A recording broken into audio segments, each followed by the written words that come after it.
All right, there we go. We are live. All right, hey guys. Welcome to the CDW art stream, which I hope is what we're calling it. I'm Ned, and I'm one of the instructors at CDW Studios and a concept artist. And I'm going to be here for the next couple of hours just working through some design stuff. Got a little bit of a project I'm going to be working on. And I've got Ray with me here as well, who's going to be taking care of chat and passing on questions and stuff like that. So if you've got any questions, feel free to jump into the chat on whatever platform you're on. And yeah, we'll be able to cover that. And otherwise, I'm just going to be kind of drawing some cool stuff and chatting about it as we go. And yeah, just a couple of hours of hopefully some interesting art, basically. Got a little bit of an idea of what I'm going to be doing here. It's going to be some kind of vehicle design kind of stuff, and working into a world and a project from one of the other instructors here at the school, Alex Colvin, who's got this robot bounty hunter kind of guy. Let me just throw this up on the screen here. Yeah, kind of like robot bounty hunter character that he's been working on, and basically told me that he needed a vehicle for his adventures. So we're going to just start the process of kind of just brainstorming that out and doing some little sketches. And over the next few weeks, I think I'm going to be doing this for 4 weeks in a row, just probably working through, see how much we can get done, but kind of like trying to figure out, you know, the design of this bike, and then probably do a little bit of 3D work in Blender to just kind of flesh out the design, and then see if we can get kind of like a nice final kind of hero image for this going on after the 4 sessions or so. So I've got this up on my other screen, so I'm just going to be looking at that and trying to like just pull a bit of inspiration out of that, and yeah, we'll kind of just go from there. So yeah, we'll just kind of get warmed up here with a few ideas. I've kind of like just jumped straight into this as a concept, so I'm not really sure what I'm gonna exactly do here, but we'll just start with some basic shapes. Actually, let's start by not drawing on the background layer. Yeah, just some really quick thumbnail ideas here for what this could be. And one of the major points of this design of the robot is that he's made up of all these little spherical joints. And Alex was kind of telling me that he is essentially just this big spherical kind of mess of movement when he runs around. He's kind of a little bit, I guess, like Woody from Toy Story, maybe. And so I'm pretty keen to add some of that spherical nature to the ship, because I think that would be kind of fun. And this guy is like a bounty hunter now, but apparently his backstory is that he kind of started out as a kind of just like an experiment that was sent up into space, and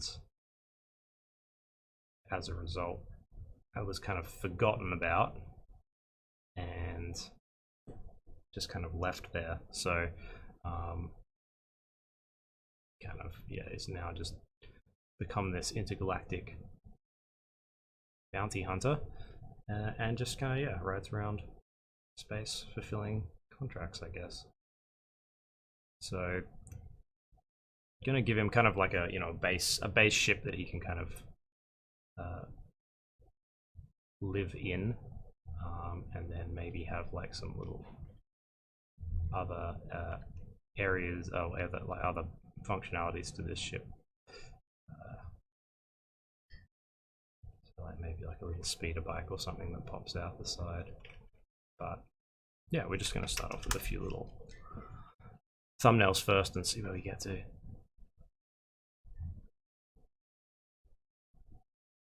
not really too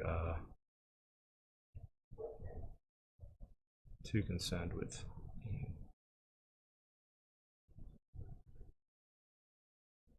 neat or anything at the moment, just starting out with some ideas, seeing what comes to mind.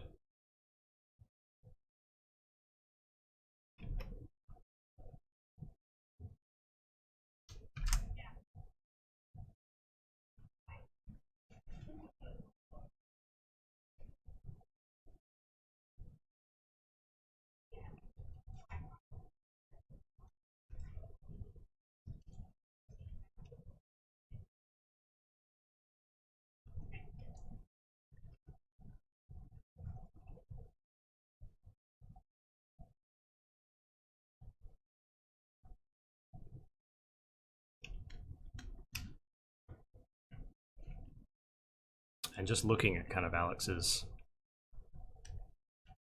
designs that he's already put into the character, which are all pretty, pretty chunky, and it's all very colorful and fun. So like, just trying to maintain that sense of fun. And these are all kind of just like from profile, seeing what shapes kind of pop out of this initially, and then once we kind of have explored a few ideas, we can kind of decide on something that we're actually going to follow through on, put a little bit more form into it. Very much just idea generation at the moment.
Looks like a hairdryer, but might be something in there maybe?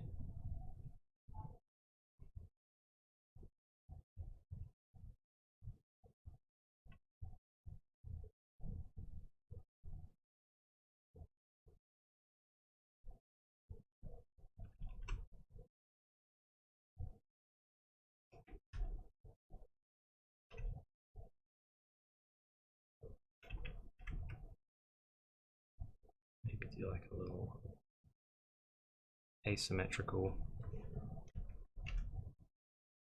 control, like cockpit over here. Not really setting a size for this at the moment.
some kind of like dual engine kind of setup would be kind of cool. They could like articulate and move around perhaps.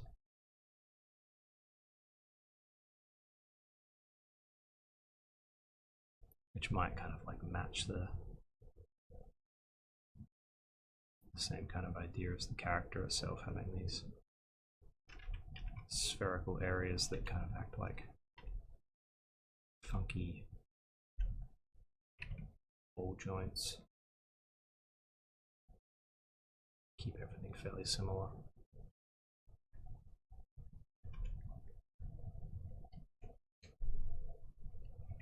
That's kind of fun.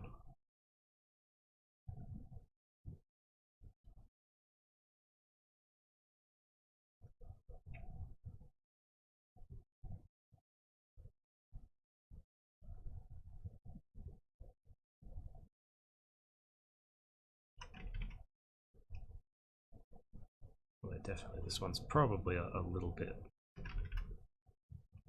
smaller than what I was initially wanting to do, but I can always tweak that kind of stuff later.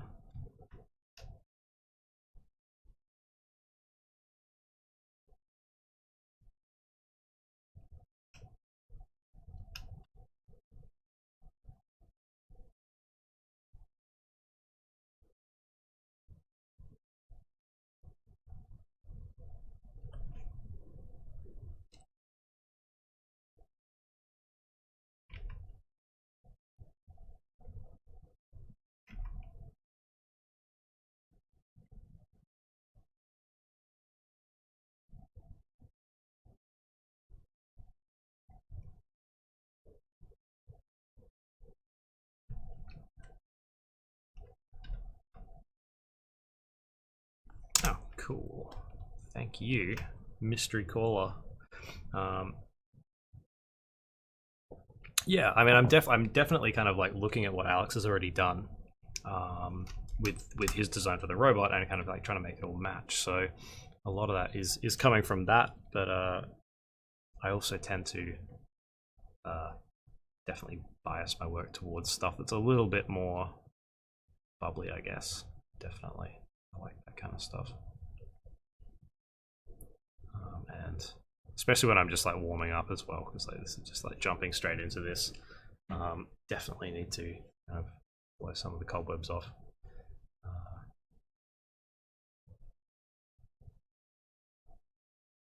But I will take compliments wherever I can get them anyway, so that's, yeah, whoops.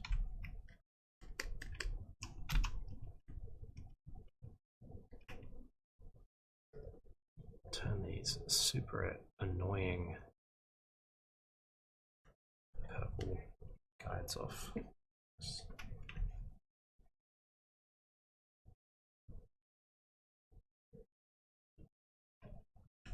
know what I was going to do with that shape.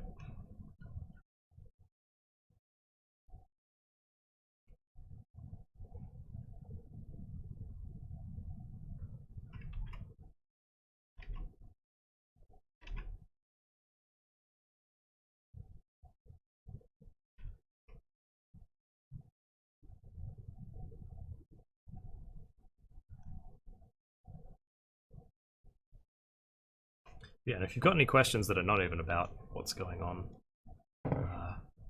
the screen here as well, feel free to throw them in the chat as well.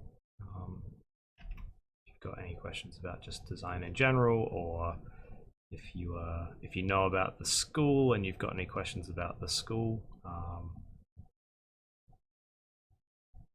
feel free to ask away with those as well, because obviously if you're thinking about coming here or anything like that, just got questions about how we run stuff and the kind of things you can learn. Yeah, I can do my best to answer that stuff as well.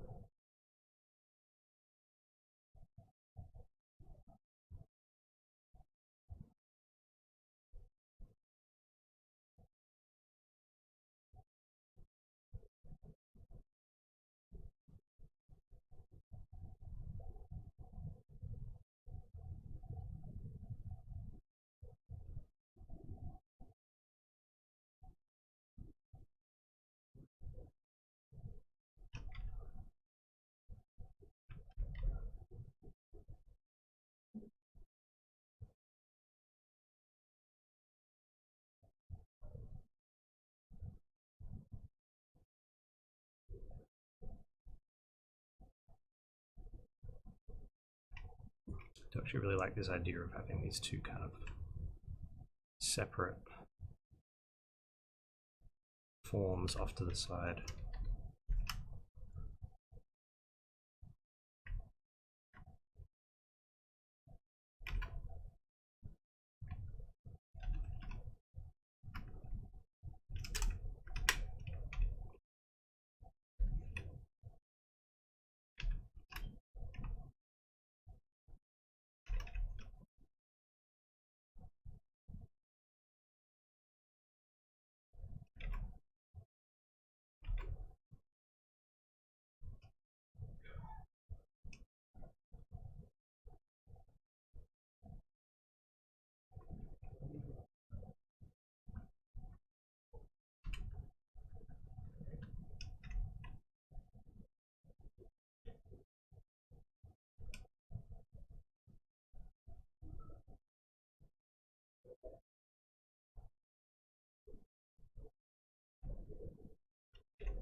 It's all a little bit too big.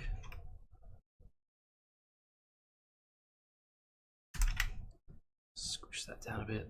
That could be kind of fun. So yeah, given the time we'll have with these streams, probably end up doing probably not a huge amount of 3D stuff, because that just takes longer. But we'll see what we can get done. But yeah, probably looking at kind of producing maybe kind of like one nice kind of hero piece of this design, and yeah, just like using 3D as a little bit of a base for a more complicated drawing. Oops.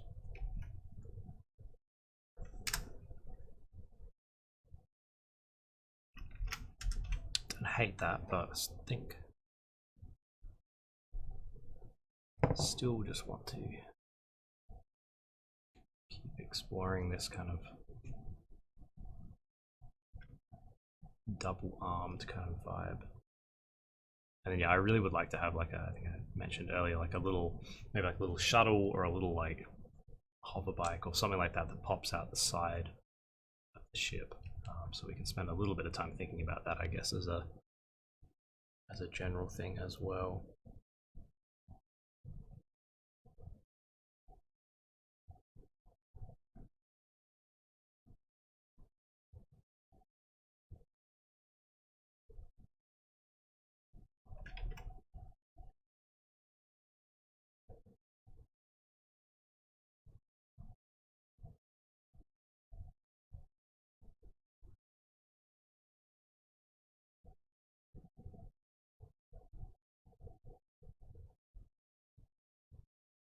Let's go like a frog and I'll do that.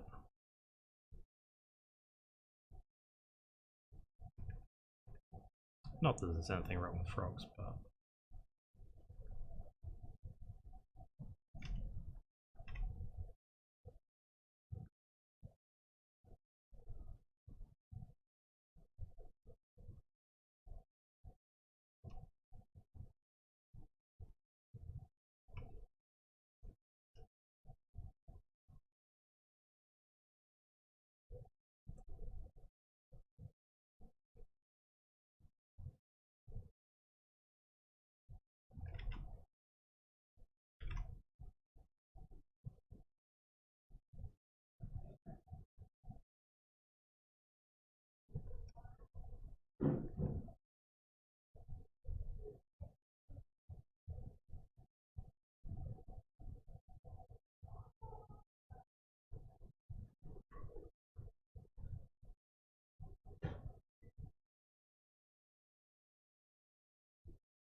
Hmm.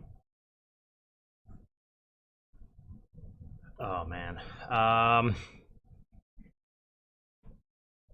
always hate that question because I like I'm so terrible at recalling names that it's I always just have to like sit there and be like, oh, I don't know, um, which is kind of what I'm doing now.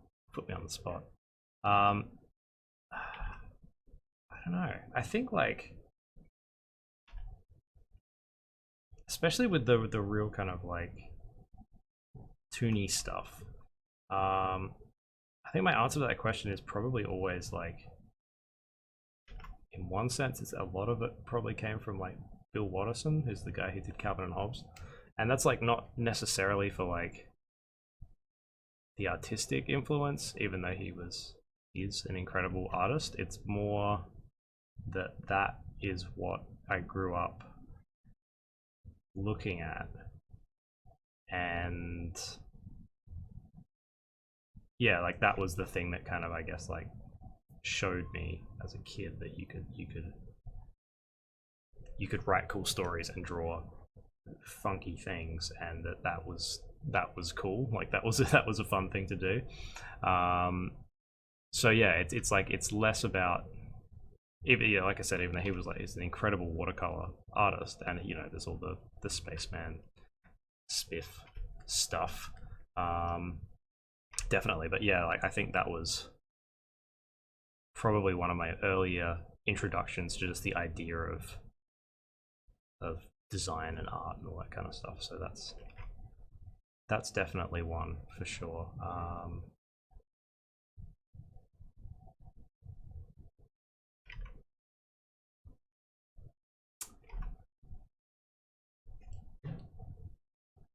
Um, yeah, well, I mean, again, you could definitely. The Calvin Hobbes books are for, you could definitely do worse. But for design, I think like there's a lot of the kind of like the old school kind of like anime designers. And again, I'm like so terrible at recalling names that I just kind of have to just be like, yeah, just look at old anime. But yeah, like that kind of stuff. I was actually talking to Alex just before this about, there's one guy who I'm just gonna very quickly Google his name to make sure that I get it right.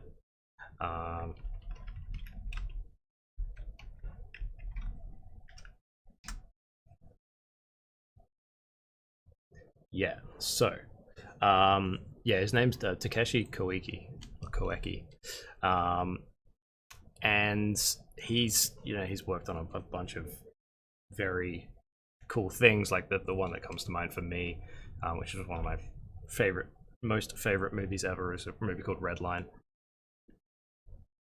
And he just has like, he has a real like a really really wacky kind of mechanical style. And he worked on before he started directing his own films, he worked on a bunch of other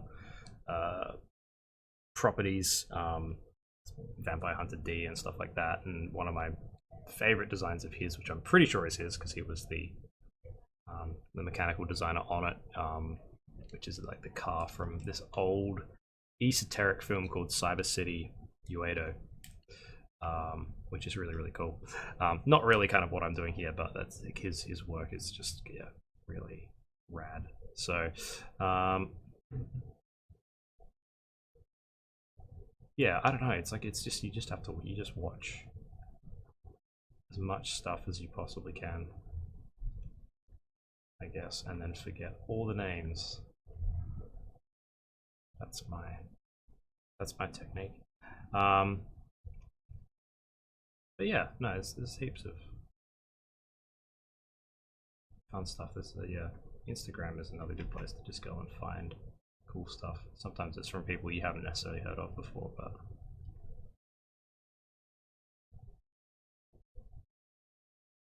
sorry, that was like a really bad answer to that question.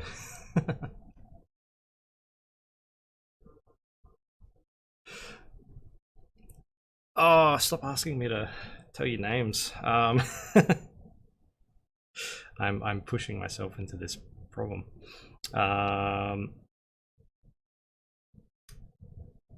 me get back to you on that one. because I don't have my phone in front of me and I would have to scroll through it. And I don't actually spend that much time on social media, so I'm actually probably the worst person to ask that question to.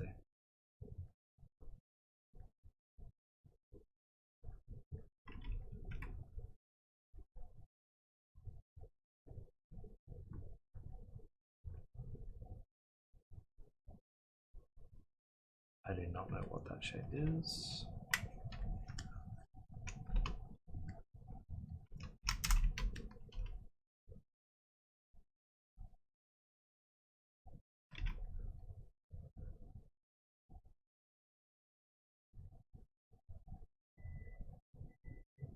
Just going to go back to a couple of the profile ones here, just to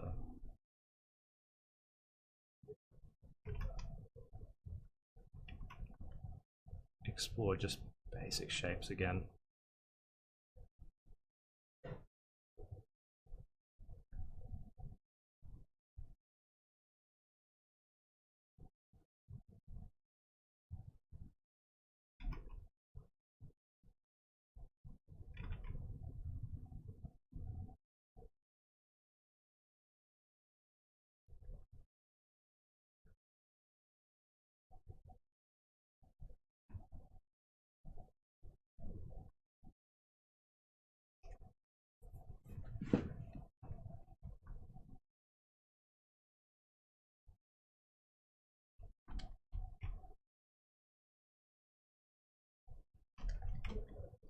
I quite like this one here. I've got a kind of an idea, even though this is just in profile,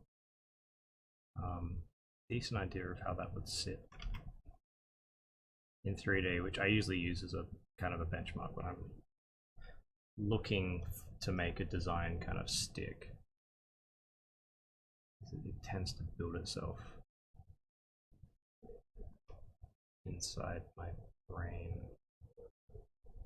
relatively easily, and I'll find myself like looking at the shapes and going, I understand what's happening there, even in the bits that I can't see. That's usually for me means that my brain at least knows that I'm onto something. Doesn't always mean that it turns out working, but it tends to be the little marker, I guess, that I look for.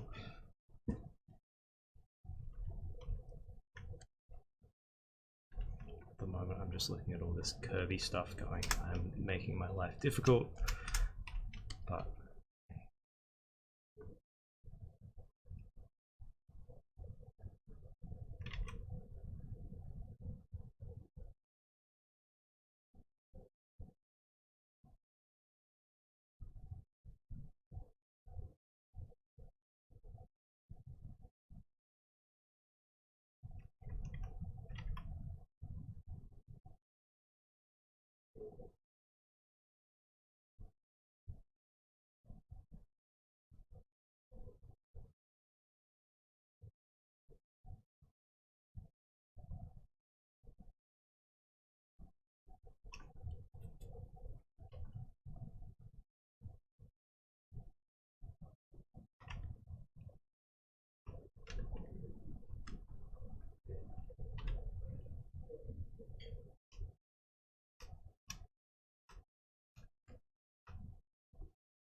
this one has gone away from the two-armed This is kind of like me taking this one here and just trying to work a different variation of it out in a kind of in a bit more of a 3/4 view as well, because I think it's going to be a bit more interesting to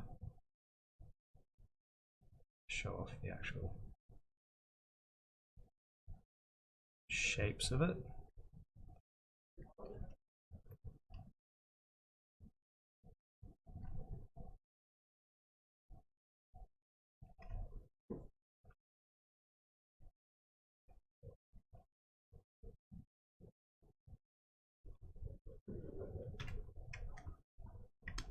Not super happy with the front of it here, so I'll just do a second version of it. I think the back's working alright, but I think I'm not really happy with the proportions of the front, so we'll just try something else.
Drawing techniques.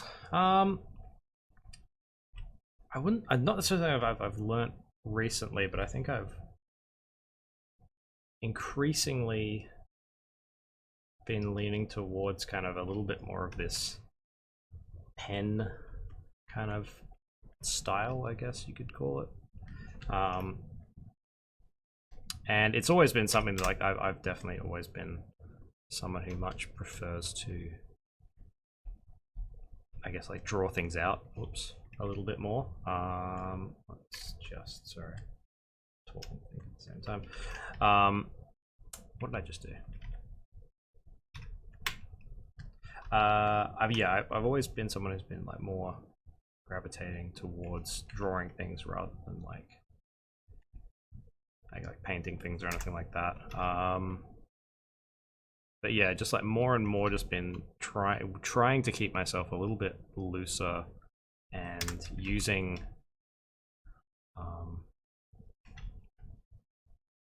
techniques and tools that kind of force me to just put stuff down and kind of well, not be happy with it, but like think about what I'm putting down on the page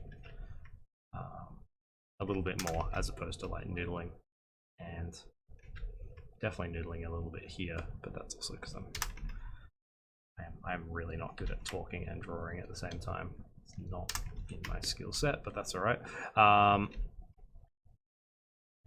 So yeah, definitely using like, you know, fairly kind of chunky brushes that, yeah, are just like pretty unforgiving, but that at the same time allow you to kind of lay down stuff really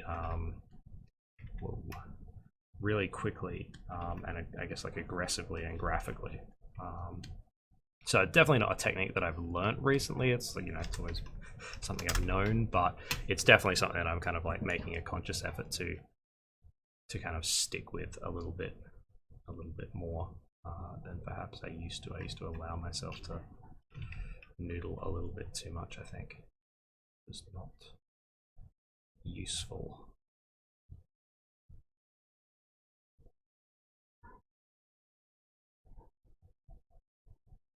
But I think the main thing is to just finding a tool or you know, piece of software or whatever it is that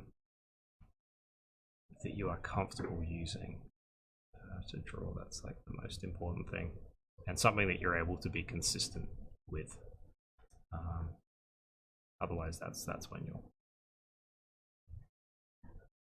kind of find yourself hitting roadblocks, either like technically or creatively. I think it's usually when you're not confident with the tool that you're using. So that's not to say you shouldn't go and look for other things, but like, you know, have that really reliable tool that you can always jump back to.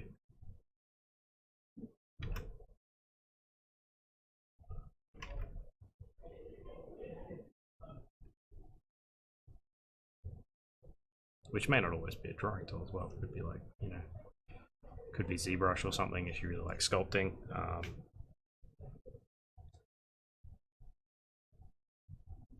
Well, you know, I use Blender for all of my 3D stuff, and the more confident I get with Blender, for instance, it's something that I've noticed.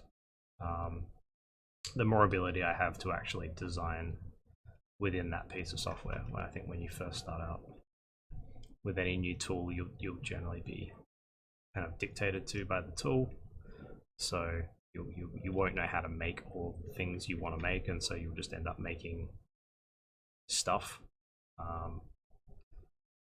and that's not always going to be super useful to you as a designer.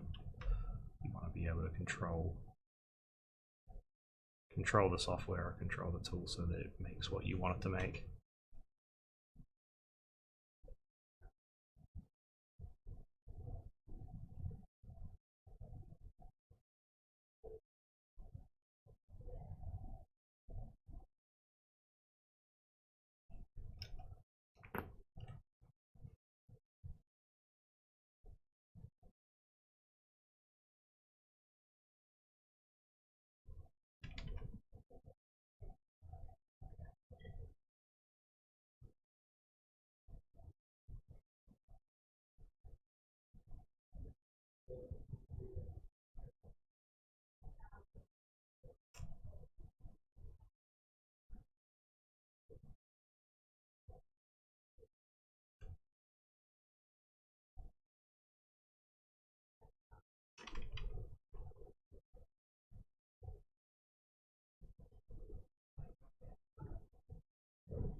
Yeah, absolutely. I mean, it's a, you know, it's a potentially a different, you know, kind of profession in a sense.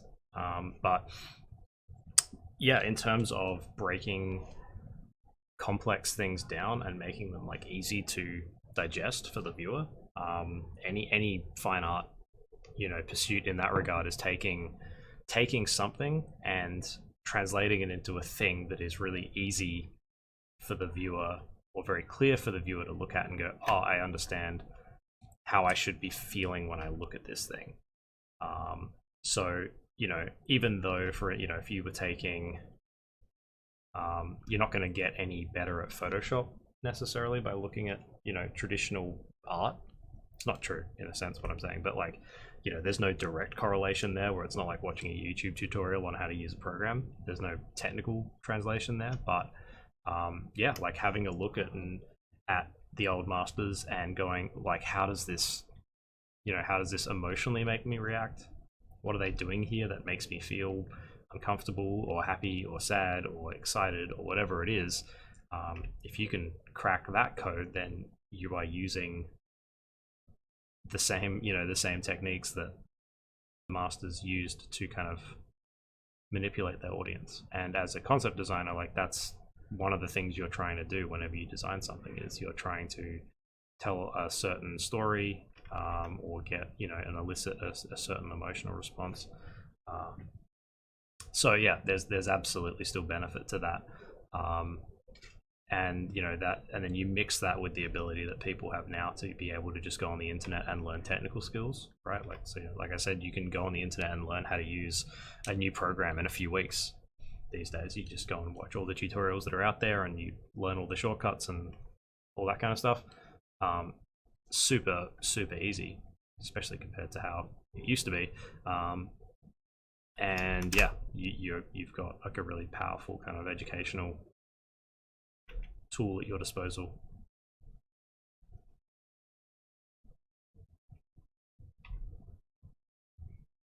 That's a great question.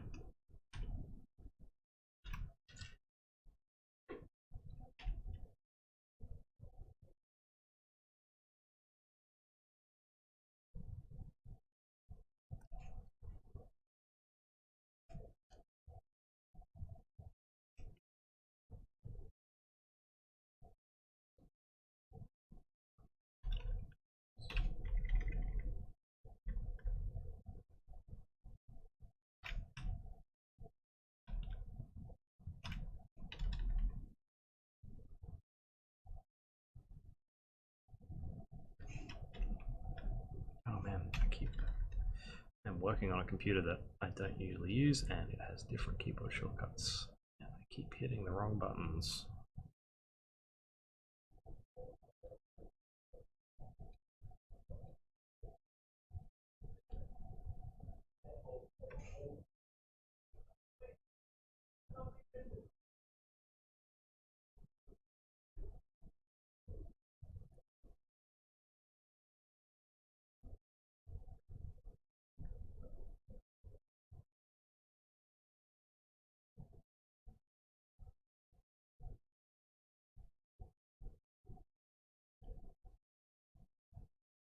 Just wondering if we can get away with the idea of having these like detached little pods off to the side here.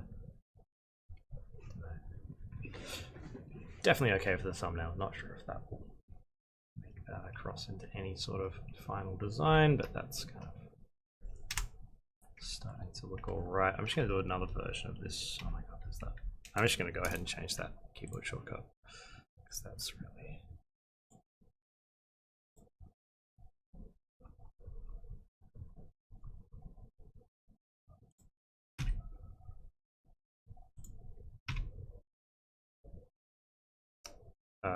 wait, no, other way. Yeah, I think. Now I can't even remember. Yeah, that's right. Cool.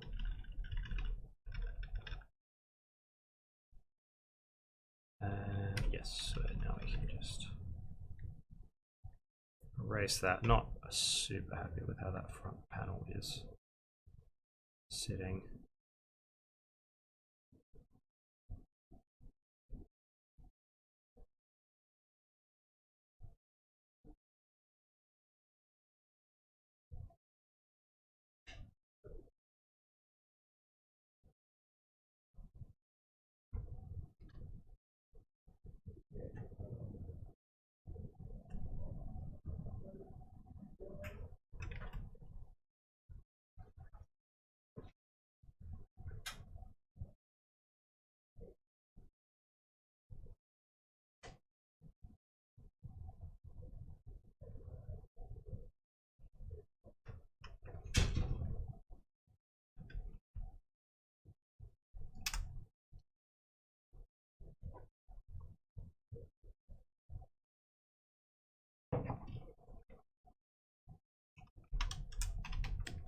Just gonna try, but I'm gonna take a slightly different approach to the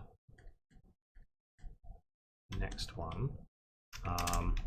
This is actually based off of a completely different design that I was doing earlier for something entirely unrelated to this, but I think there could be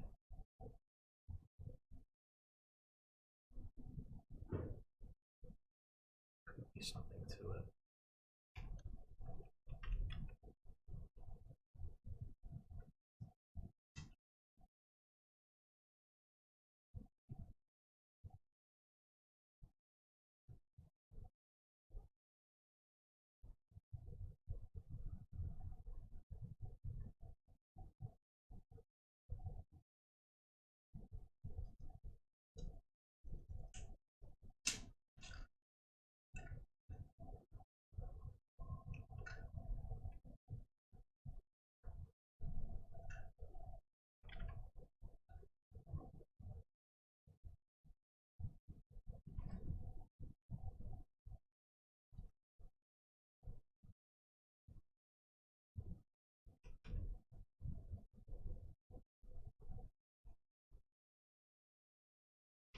It's a really, like, I was doing these kind of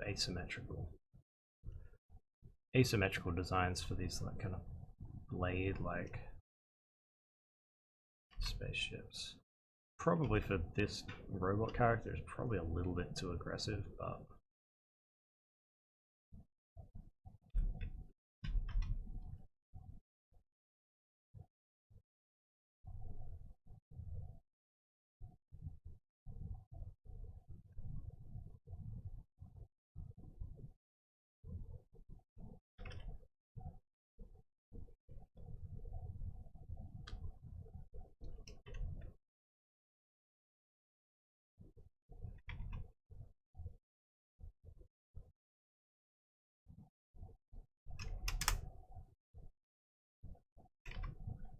just gonna try and get a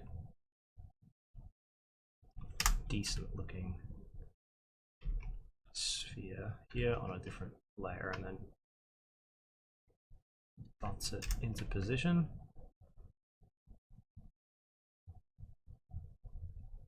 Guess like that's definitely not a technique I learned recently, but it's one that I would advertise to anyone out there who is, especially if you've just started using like Photoshop or something like it to draw, is to just remember that you don't have to you don't have to, you can use whatever tool you want to kind of get something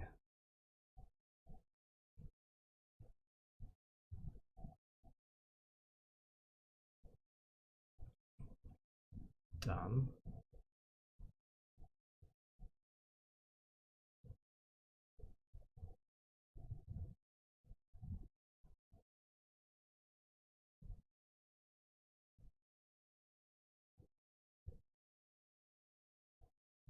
So yeah, like I'll often, I'm doing something like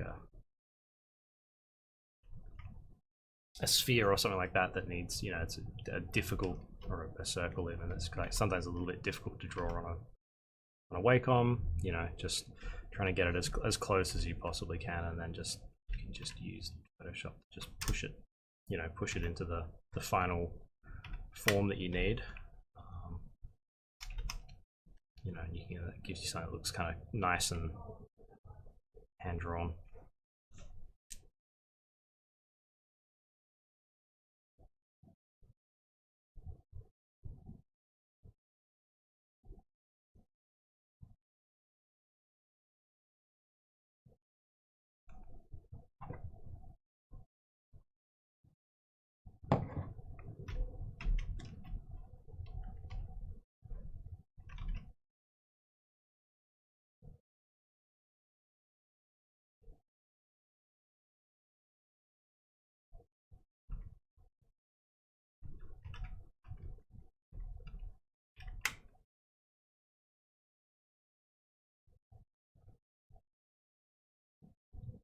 So maybe that could work, but that could.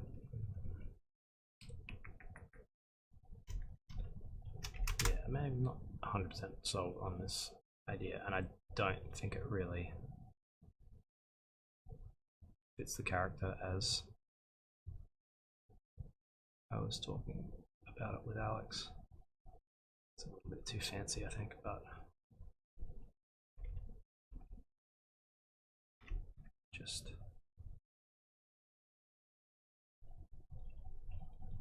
quickly finish that as a sketch and then move on to the next one.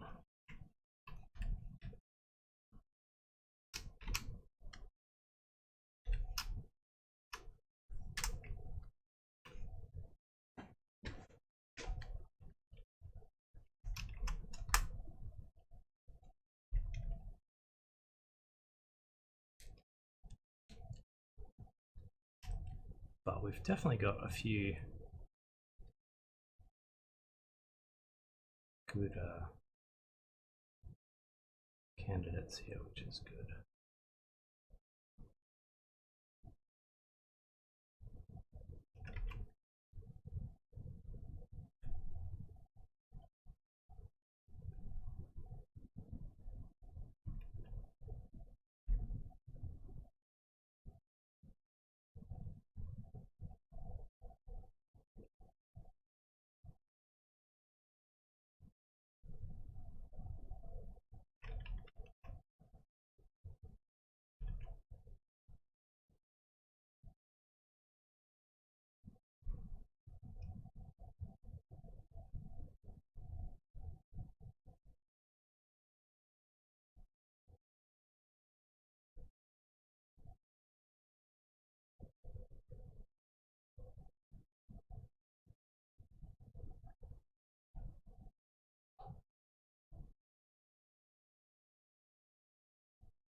Just shifting back to this kind of interlocking spheres idea again.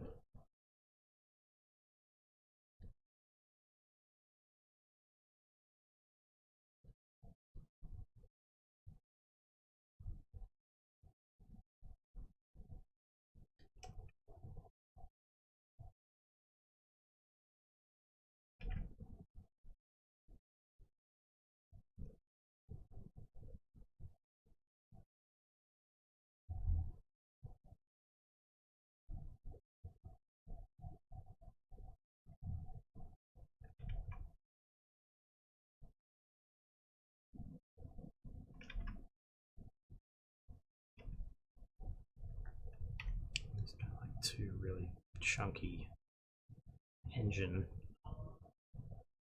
pods kind of hanging down from the main fuselage.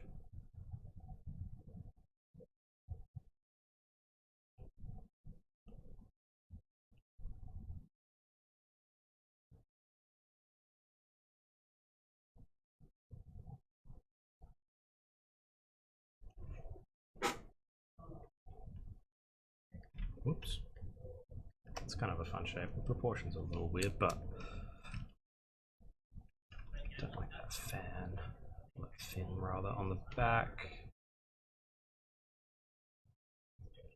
Put some cylindrical protrusions at the back here, maybe like battery cells or something like that.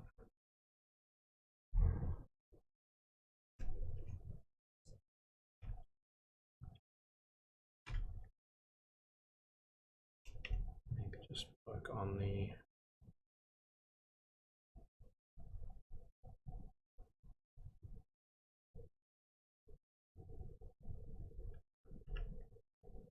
cockpit here, maybe make it a bit more asymmetrical.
One other thing that I like about using like fairly kind of graphic drawing tools in Photoshop is that you can also get quite a bit of mileage from your eraser as well. So for instance, you know, you can start to work back into stuff like this to suggest new forms without having to go through and draw a huge amount of stuff, which when you're thumbnailing and sketching is a great way to kind of save some time and be able to explore some stuff just by suggesting details rather than trying to actually paint or draw all of them in at any given time, which is something that even when I'm sketching is one of the things that I struggle with the most, is like not overworking stuff and just being happy with, you know, being happy with something explaining an idea, at least initially.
It's a good question. I think, especially now, like I take much more. I guess I make more of a concerted effort in spare time to like work on stuff that I really want to work on, like creatively. I guess as a result of that, it means that like doing like studies and stuff is not something that takes up a huge amount of my spare time, but it means that in doing things that I really want to do, I'm often pushing myself out of my comfort zone. So I mean, recently, especially like learning various like 3D techniques has been something I've spent a lot of time on.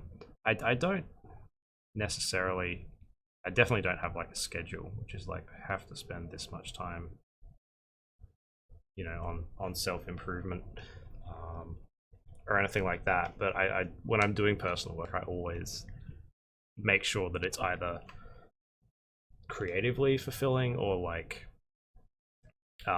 or educational in some way. It's usually both, because usually in chasing something that you really want to achieve, you're going to have to learn some new skills. So yeah, it's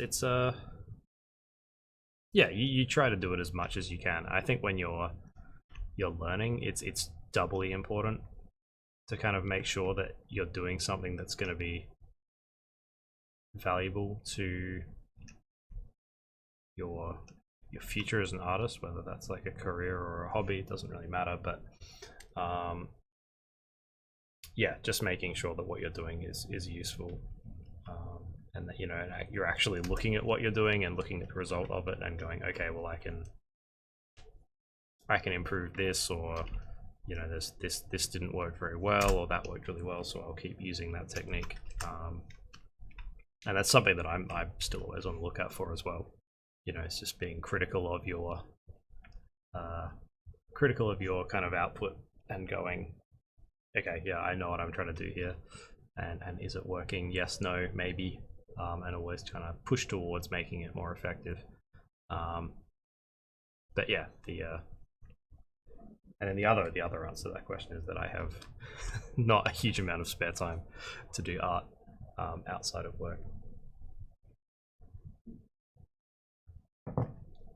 which I think makes it doubly important to make sure that you're doing something that is either useful or enjoyable, or both. But I definitely bias the enjoyable part of that at the moment, just because my spare time outside of work is pretty limited. So yeah, but you don't want to get stuck in the rut of always doing the same thing because it is comfortable. There's nothing wrong with working within your comfort zone, especially if you know it's gonna let you achieve the thing that you're trying to achieve at that point in time. But if you're making a conscious effort to learn, it's to look at the work that you're doing and look for the weak spots and try to address those as best you can.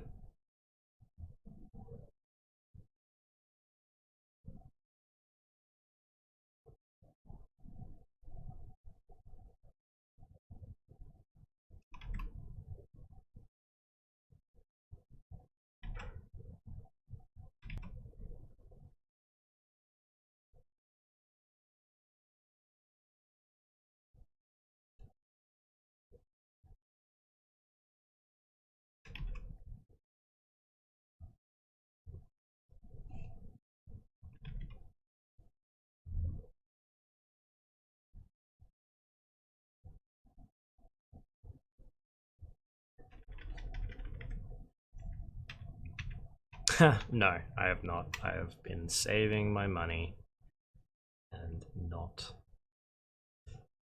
spending my money on frivolous things such as cameras. But I still own all I still own all the other cameras I've already bought, so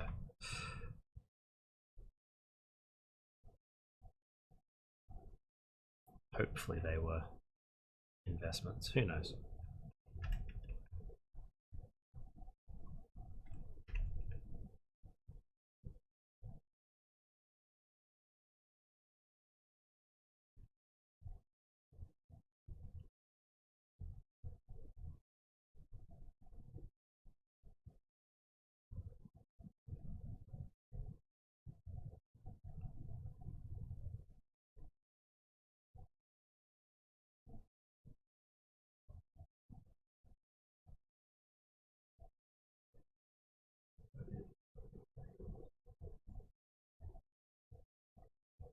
What science fiction? Gosh, well, I don't. This is not something that I'm using as inspiration for these particular spaceships, but I think one of my favorite bits of science fiction and ship design and that as a thing is the spaceship, I guess, descriptions, you would have to say, more so because this is from an author, so their designs, I guess, in literature, but is like there's an author called Ian Banks who is done a bunch of stuff, but his most well-known stuff is a series of books called the Culture series, and his descriptions of ships, which in his worlds are usually like these kind of super intelligent autonomous machines, right? They all have personalities, and they've got the most ridiculous names ever, which is one of my most favorite things. I can't think of any off the top of my head, but if you go and Google like the ship names from the Culture universe, you get these. They're usually like sentences, not words. You know, it's always like ridiculous stuff like, I don't know, I feel like I have to Google one now just so I've got an actual one that I'm not making up.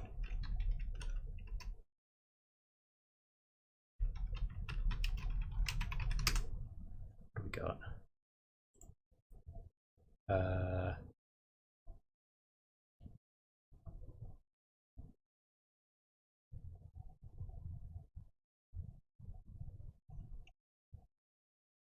So there's a bunch of them.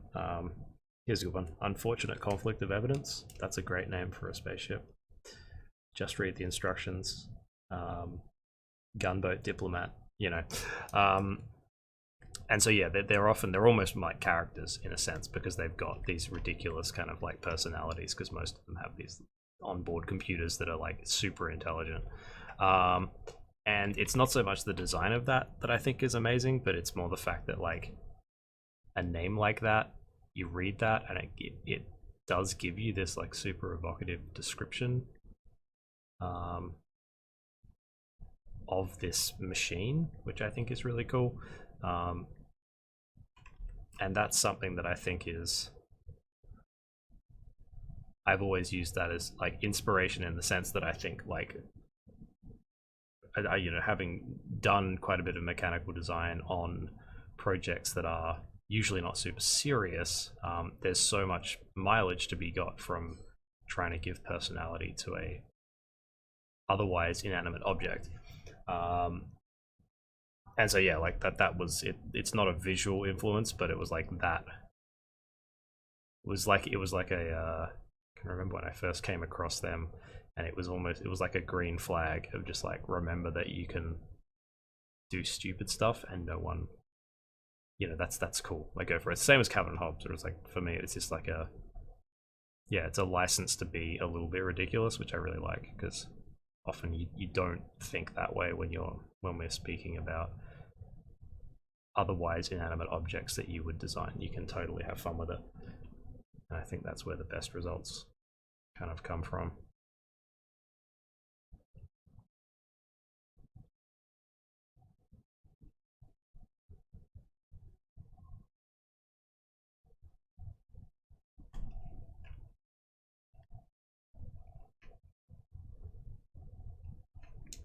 Cool. Actually, this one just kind of popped into my head, but I was like, this was one of those ones where the form just, for whatever reason, was just like right there in front of my eyes. It just popped out of nowhere. And I really quite like it. And I find that often the creative process is, for me, is sometimes exactly that. It's like you have to kind of like tread water until your brain catches up.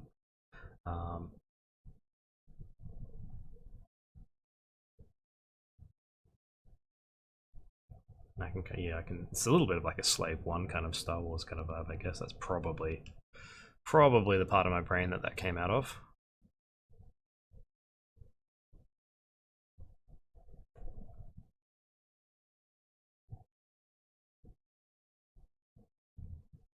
I'm going to stop drawing details on it now before I ruin it and just let that thumbnail exist. Cool. How long we got? Like 40 minutes. I'm gonna do a few little sketches. I think of It's always interesting. I always draw spaceships going to the left. Weird. Anyway, I'm gonna do a few little kind of space bike designs as well.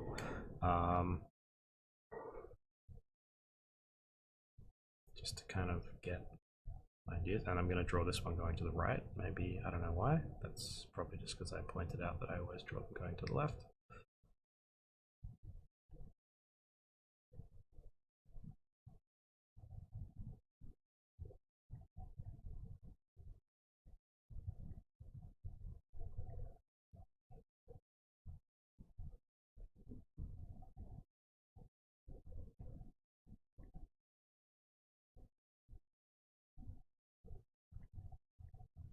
It's like a little bit of a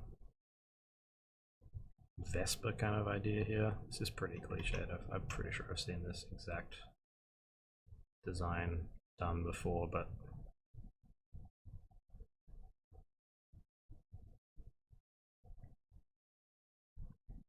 probably by someone else, not by me.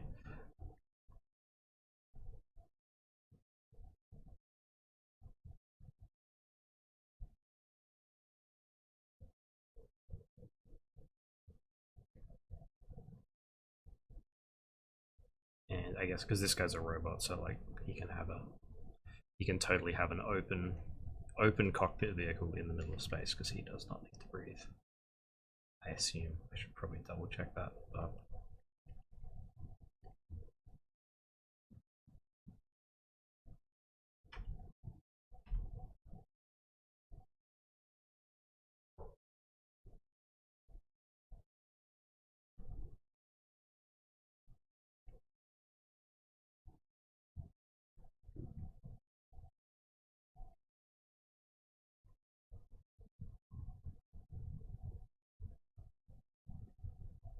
there's also absolutely a sense, and this is something that, again,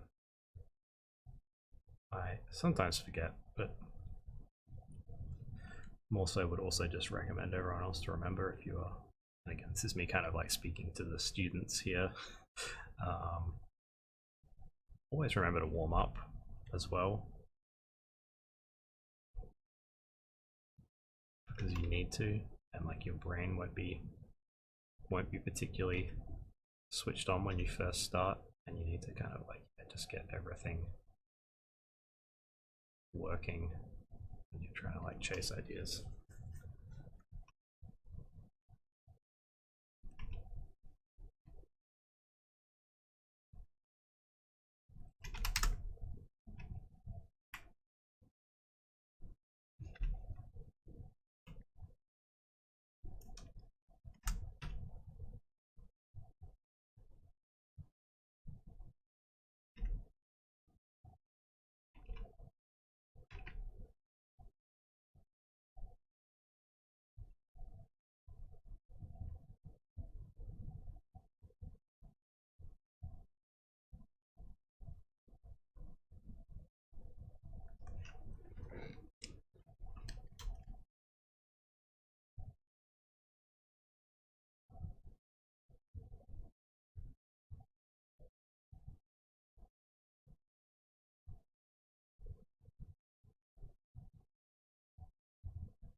Don't know where I was taking that. That was just the thing.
Hmm.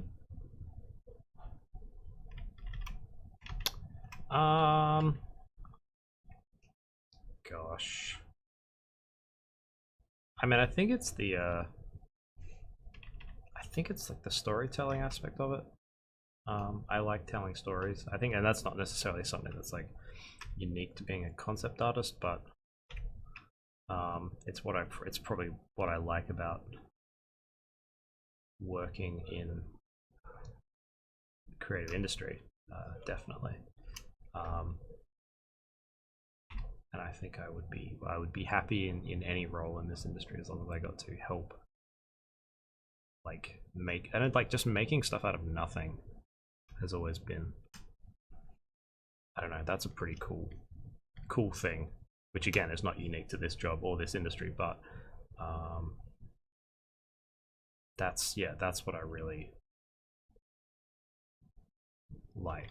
That's what I enjoy about it. I think is starting with nothing but an idea, and sometimes even starting without an idea, and then like figuring out what the idea needs to be, and then figuring out how to, I guess, like sell that idea to people, and not like sell for money, but like how to tell it to someone and have it make sense, and to have someone go, oh right, like have their brain take that in and have something that they didn't have before. I think that's pretty cool to me.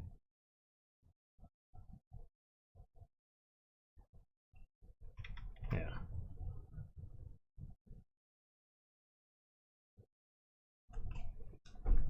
I am thinking about cool shapes, and I'm always on the lookout for like shapes that work well together. Um, I'm also just taking, I guess I'm looking for shapes that feel correct for the design. Um, so like comparing these two different ideas for this little like hover bike thing. This first one is very much like a kind of a wacky Vespa kind of deal.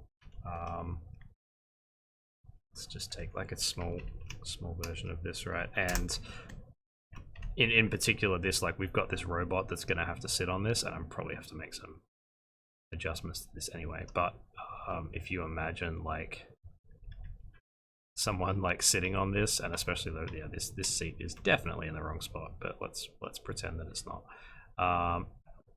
If we imagine someone like sitting on this, they're going to be like kind of hunched over, right, like this.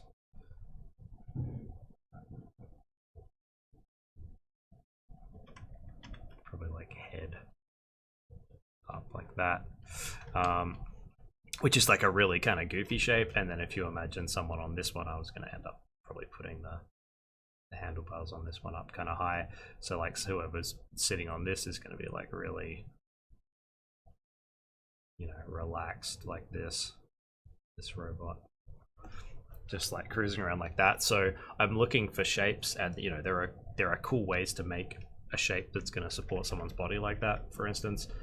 But seeing someone hunched over something versus seeing someone like really relaxed and reclined on something gives you a different idea, right? Like, so with a motorbike, it's the difference between seeing this dinky little Vespa going down the street and seeing like a really kind of slick sports bike or something like that. And so like it's I guess like it's a reductive way to say that you're just looking for cool shapes. It is true, but it's really more about I'm trying to find the correct shapes that give me the required kind of like story result. And at the moment, I'm not necessarily sure what that result needs to be, which is why we're doing thumbnails, right? So it's like while we're exploring a few ideas of like, hey, we could make this guy look really cool on his bike, or we could make him look really goofy on his bike, you know, and same with the spaceship and all that kind of stuff. So, you know, I think he probably needs to end up looking cooler rather than goofy. But yeah, that's kind of how I tend to think about it. And I think with most designs, very rare that, even though we're not doing like a character design here, it's very rare that any design is going to not be interacted with by a character.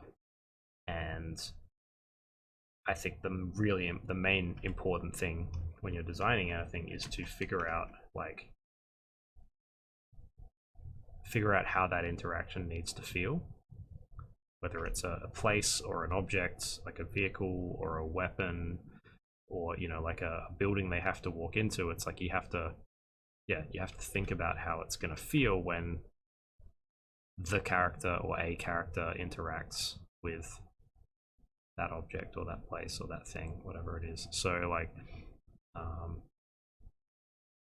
yeah, and then I guess like to extend that, if you're designing a character, you have to think about, probably even more importantly, how your audience has to react, or how the audience has to react when they interact with the character, when they're presented with this creature or this person or this robot or whatever it might be.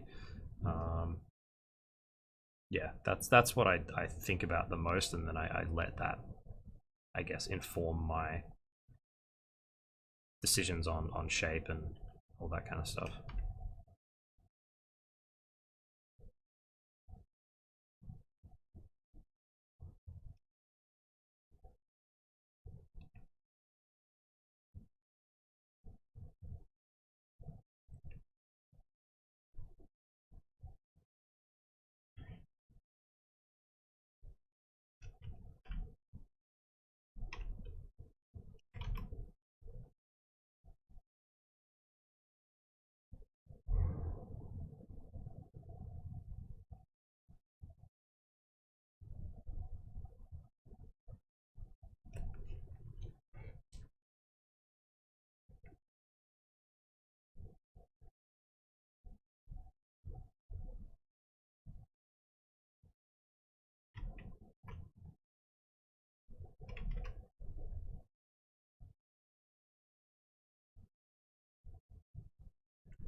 we've got kind of a, I don't know, let's do like another type of variation. We copied that, didn't we? We can delete that layer.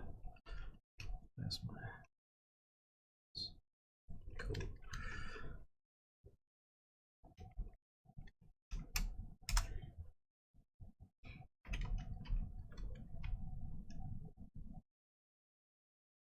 Let's do like a really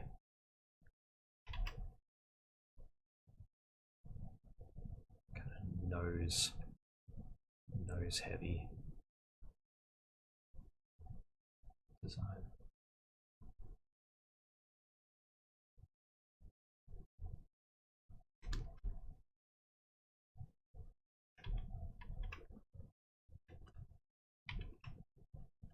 Check I am in fact on a separate layer there before I start.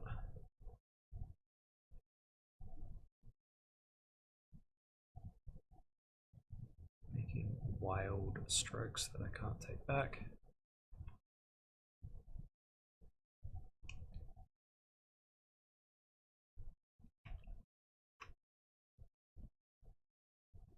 So like for instance in here, like I'm going for this really long shape here because I want this thing to look kind of fast.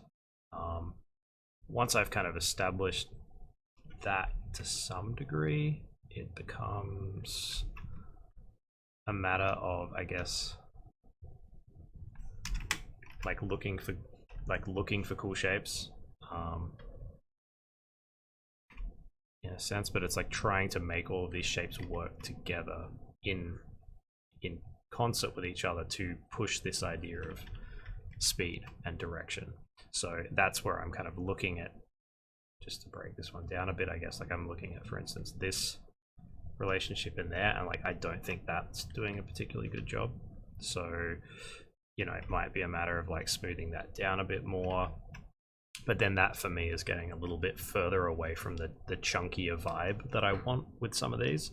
So it's like we could just bring that down like that. That still has the nice kind of direction to it.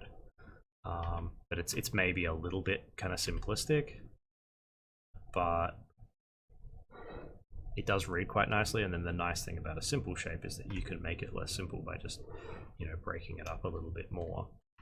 So we could kind of come in there and say that those become two different pieces, or we could, you know, add in some like techie stuff, right? Like, which at this stage doesn't necessarily need to be figured out fully. Like we could just say, oh, this, and this is where I like kind of using heavy blacks and stuff, because you can kind of say, oh, there's a bunch of like, you know, panel cuts and mechanical stuff in there, and don't worry about it just at the moment because we'll come back and figure it out later. But we're still maintaining that basic, still maintaining that basic shape that we had earlier on, and kind of tackling it. So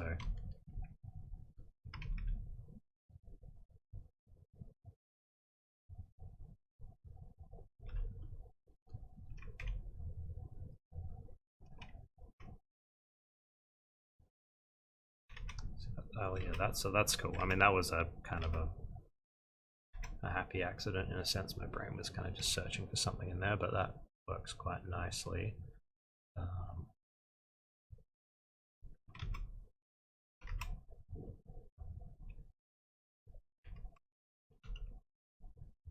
Because this needs to be sat on like a motorbike, there is some thinking that needs to go into like how exactly that's going to happen. But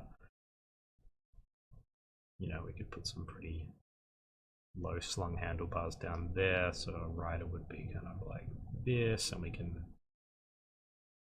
quite easily hang some pedals off the side or anything if we need to there.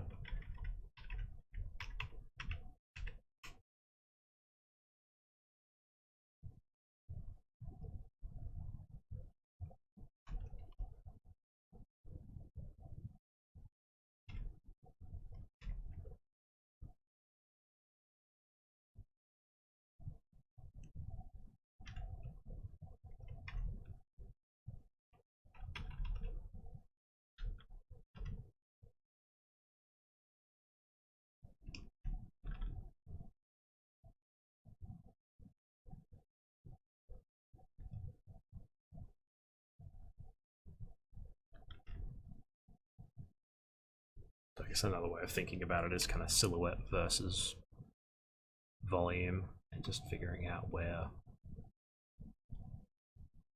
silhouette needs to come through and where we need to actually explain volumes as well.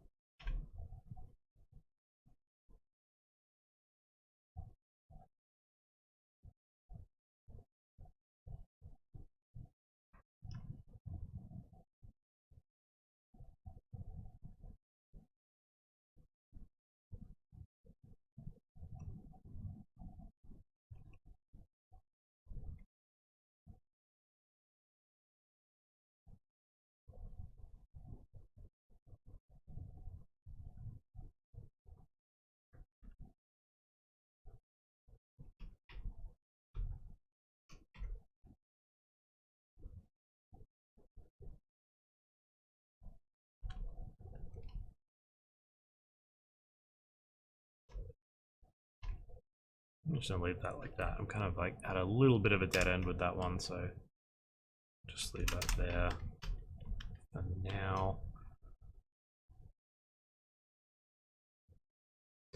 I am just looking at this shape in there and just thinking it could be cool if, like, you know, the robot character's up here flying around in this little space tractor thing, and then he can like go down there and then land, you know, like that's the bike kind of is like the nose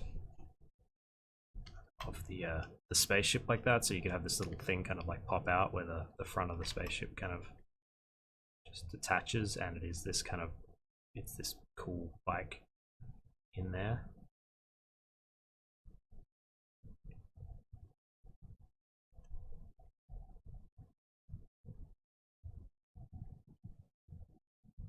Just thinking about what that could look like.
Dials on there and stuff, I guess.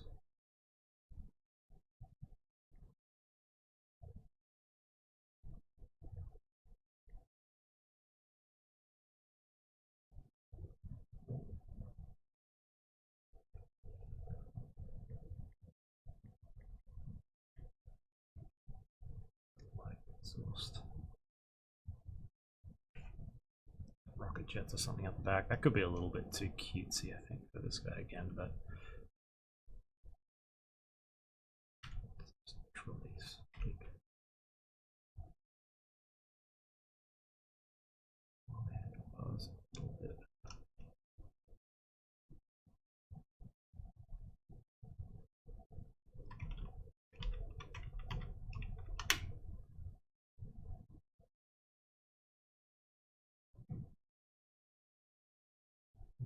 And get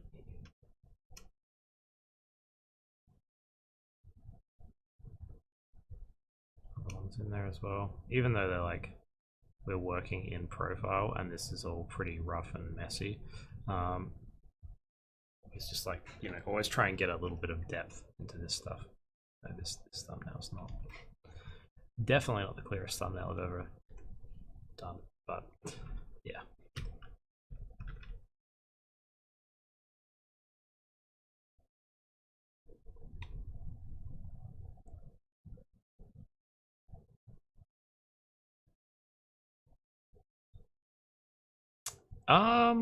Well, I mean, I think it's gone. I think it's gone pretty well.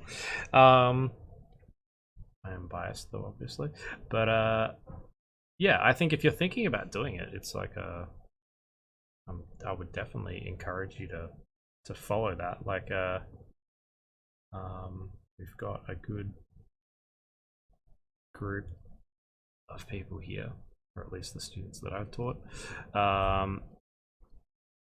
this year, and yeah, it's like it's all starting to ramp back up again because obviously last year was a bit of a weird year.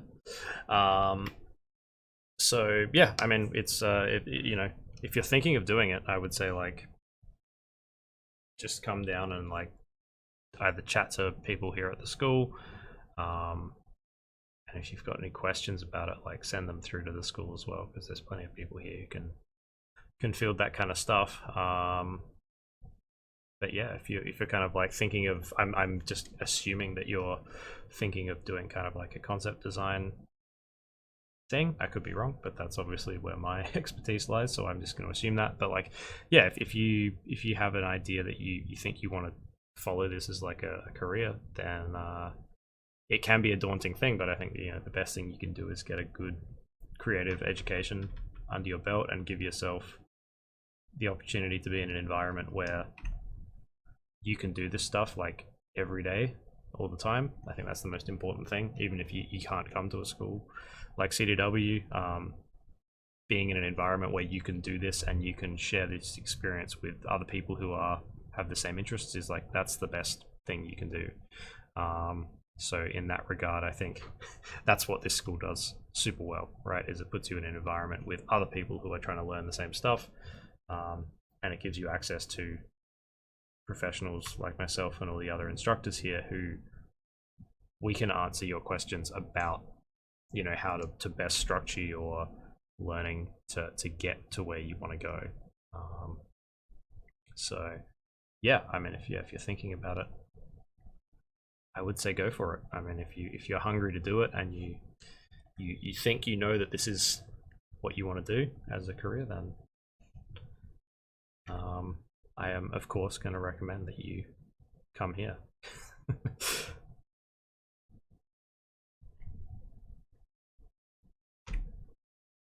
And yeah, it's cool to be streaming again too. It's been a while since we've done this. And this, for me at least, like this is super fun because I do just get to, hopefully it's enjoyable for everyone who's watching as well. You know, I just get to kind of concentrate on some stuff that is kind of is just, yeah, this is, you know, personal work in a sense. So and I think this particular project is going to be pretty fun too, because it's, like I said, it's being Alex, the other instructor who's working on this, is kind of got his side to it, and I can add my thing to it. And hopefully we can make something cool. You know, and Alex is a modeler. That's his, you know, that's his trade. So he's also a very good designer, but he is a modeler. He's definitely a better modeler than I am. So if I could design him something cool, he can hopefully make it, which would be pretty rad. So yeah, I'm just kind of like imagining that this could, it's facing the wrong way. So like this comes the, just like slots in there, obviously facing slightly different angles, but that front of the bike becomes, or is the front of the ship as well. He kind of drops down and can pop out there and just trundle along on his cool little speeder bike. Of course, I'm gonna have to check all of these potential design options with Alex. Make sure they're at least slightly going in the direction that he was thinking of. I'm gonna do one more based on that same idea, but I'm gonna try and make it a little bit sportier. So like this is where I guess like I've already got shapes to look at. I've already got this kind of idea. I know that that's kind of where I want to take it. And now my job is to make that seem sportier. So in one sense, it's less like looking for cool shapes and more looking at the shapes I have and figuring out how to make them work properly for what I want.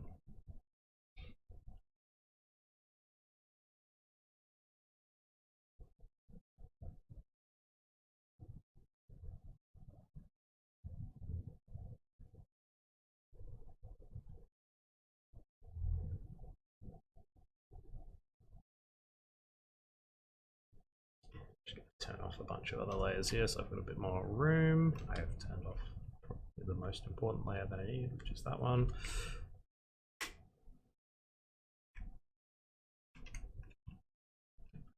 Smaller. This is probably the last one we've got time for here, but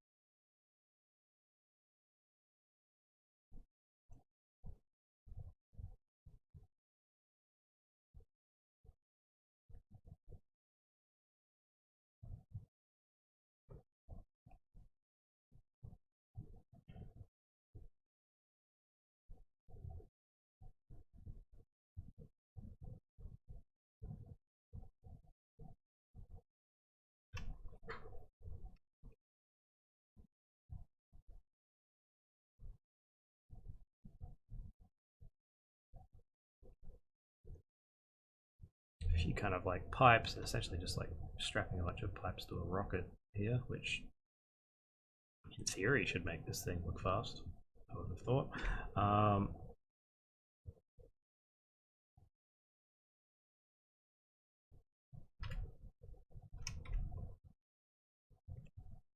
Just putting like a little seat on the back there. And it almost looks like an axe blade, which is cool. I like that about it. Maybe moving that seat a little bit further forward.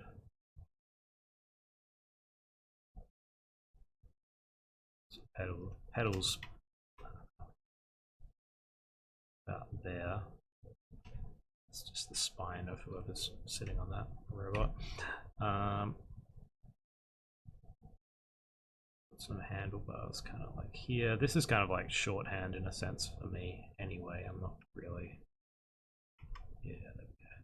Chuck that down there because that's a nice continuation of that shape. And maybe a little, I'm a sucker for like old kind of like 60s racing bikes, which always have this really nice streamlined kind of ridge at the back just on above the tail. So, and like one thing especially with bikes is like looking for a nice line through there that then continues down to the front. All right, so I mean you could almost like actually make that a panel. In fact, let's do that because that looks cool. Make that a panel there. Like that, there'd be some more pipes in the background here that we'll just do a silhouette just to give it a bit of form. Don't think this thing would need a fuel tank, but I'm going to put a fuel tank, or like the shape of a fuel tank in there to at least, I guess, like elicit that same kind of shared design with an actual motorbike. Plenty of stuff to figure out in that, but like it gives us a really good starting point. There's, you know, like who knows really what's happening down here just yet, but we're just in the sketching phase. We can sort that stuff out later on.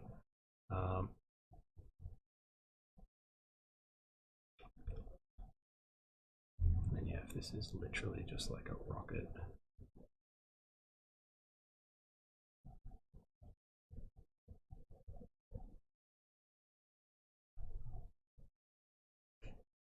Like that, I think that puts us somewhere pretty cool. Actually, what would be really good here, I'm just going to do this as a little note to myself, just to actually do like two rockets like that. Because that's not something I'm really going to be able to show in profile super clearly, and I can totally see myself forgetting that between now and next week when I sit down and continue on this. So we'll do like 2 rockets.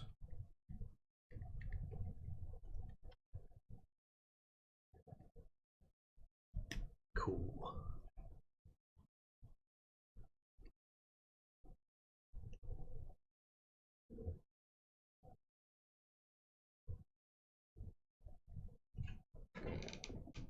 Nice, that's going to be a fun one.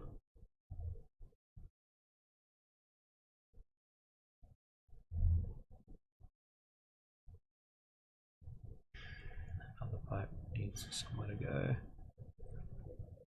Tuck it in behind there. Cool. Yeah, pretty happy with that. I think there's a little bit of proportion stuff that can be figured out just between like exactly how, like for instance, this not like this, but like how long that is versus how, you know, deep it is. You could kind of compact everything like that. That just makes it long, like taller than it is long, which kind of gives it a still aggressive look, but it makes it look a bit more like a piranha, I guess. So it's kind of like stubby versus this one. That's maybe a little bit 50-50, but I think we can, again, let's write like a little note on that. Sure. I don't, well, I don't really believe in creative block. I believe in being in a point in time where you like don't have any ideas necessarily coming to the front of your mind at any given point. But I think if you find yourself in that situation, I think one of the worst things you can do is like give it a name and call it creator's block.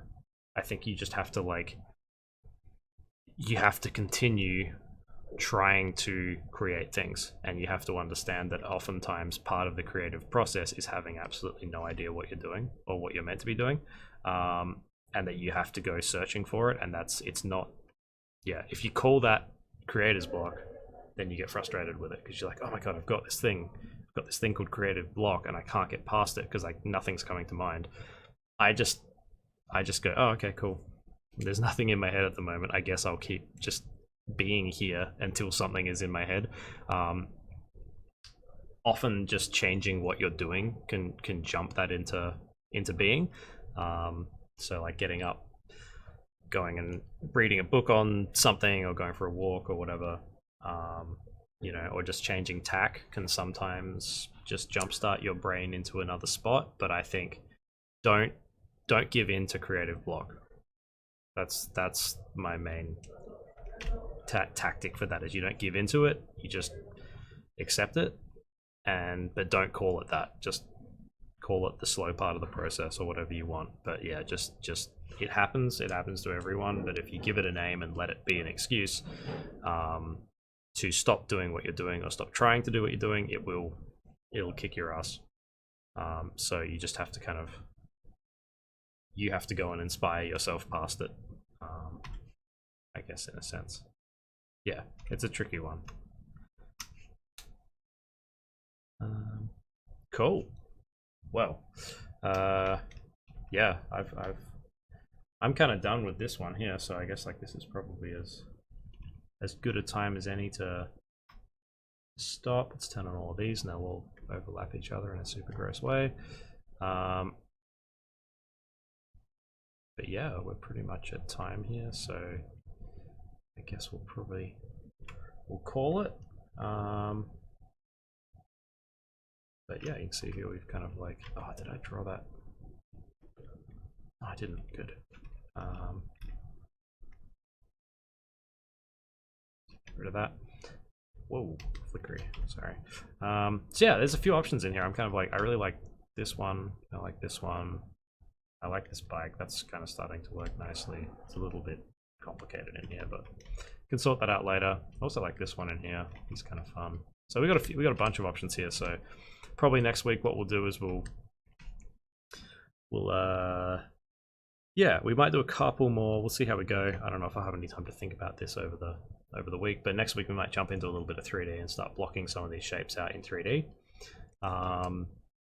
which is a relatively slow process. So we'll probably do it like pretty slapdash and just give ourselves something that we can paint over and draw over in the end. But we'll see how we go. Mileage may vary on that stuff. So yeah, but thanks for hanging out, guys. You're still here and asking questions and all that kind of stuff. So yeah, I guess we'll be same time next week, Thursday 2 to 4 Adelaide time. And yeah, until then we'll call it. Thanks, Ray, for taking care of the chat for me. But yeah, I will see you guys all next week.